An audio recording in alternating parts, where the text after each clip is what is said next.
Welcome back to another episode along this journey of the undervalued male. Last episode, we started down the path of how to win in life against the big three systems. Let's continue with the topic of using school to our advantage. We left off with a thought. The thought of you finding out who you are and what you are here to do. Only then will you realize and are able to make school a tool for you to use at your disposal. You have more options for school than you realize or made to believe. Let's take a look at some of those options. We've already discussed briefly about one option. It's a trade school or VOTEC.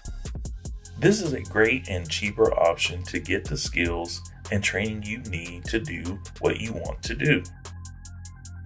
You'd be surprised about the vast categories they offer. Like I said before, you can start these in high school for free and graduate school with a trade and skill in hand. If you've already graduated high school, it is still a cheaper option than university.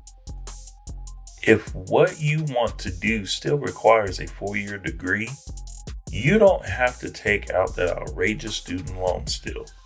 Again, check VOTEC first and see what they have to offer.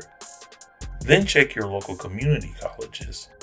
They often sometimes offer the same classes as the bigger universities and also have the same professors for way less of the cost. You can do that for 2 to 3 years. Then transfer to a big university for the last year and graduate from there. You're getting the same diploma as if you went there all 4 years. Another option is to start working. Most employers will pay for you to go to school, especially if it's a field they can benefit from. That's like a double paycheck. Oftentimes, this includes entry-level positions. So once you graduate, you'll have a degree and experience and more opportunity with no debt. This also goes for advanced fields like medical. I actually met a guy who is a doctor and didn't have to pay one dime for medical school. No, he didn't have a scholarship either. This is what he did. He went to a trade school and was certified to become a tech. Got a job at the hospital and was a tech for a couple of years. They wanted to promote him, so he asked for tuition to be covered instead. They agreed and paid for him to go to school. He graduated and moved up and worked that position for 2 years. Again, they wanted to promote him, but instead he asked them to cover med school. They agreed and he eventually became a board certified physician. Not only did he get his school paid for, but he was receiving a paycheck and years of experience with the hospital. Yeah, his resume looked better than most doctors his age. They didn't have the work experience as he did. He was able to do that because he knew who he was and wanted to do. Guys, that is so important. Don't listen to other people when it comes to that. You have to listen to your inner gut and go with that. It's better to try and fail than not to try at all. I guarantee you that it is a miserable life if you don't try. It doesn't matter what field it is or what it is. It just needs to be what you want to do and who you want to be. Not what people say or what brings in all the money. When you decide that for yourself, school will look smaller and more useful to you.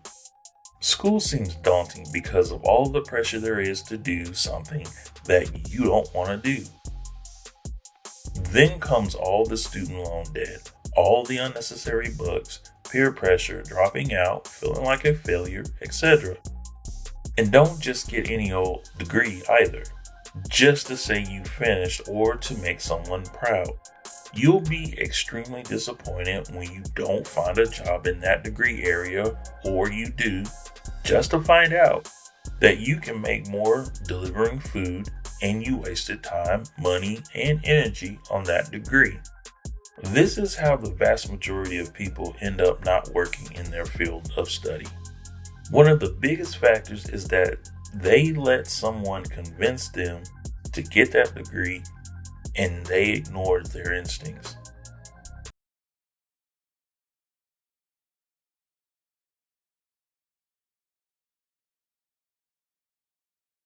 Don't get into STEM either if you're not good at it. Are those good fields? Absolutely, but look around. They are getting laid off too because the market is saturated with people who aren't supposed to be there. They deep down didn't want to do it, but did because they were smart and told it's what you're supposed to do. They did, and they were laid off because they weren't the best fit for the job, one way or the other. If you're in deep, as in married and have kids, and you're working to take care of them, take care of them. Have a talk with your spouse and let them know that this isn't what you want to do or who you want to be. Be smart about it and work during the day, but do the thing you want at night and on the side. If you are single, what's the problem? You are in perfect shape to take that leap even more. Who cares what others think? They didn't think very highly of you anyway. This is your life. Only you can live it. It's even easier now more than ever to learn because of online classes. It's more affordable too, and you can work at a better pace. Trade schools have increased their presence all around as well. Your gift and talent is more important than any school. That's your key to success, not school. You'll even make better grades and do better at school when you know you're there learning the thing you want and love. This is a way you can make school a tool for you. Now, this is a general outlook because you need to tailor make it towards your needs and wants. All of us are unique and so are our pathways. What works for one may not work for the other. Contrary to popular belief, there isn't a one-size-fits-all. This concludes this episode of The Undervalued Male. Next, we will discuss how to win against the government. See you on the next journey.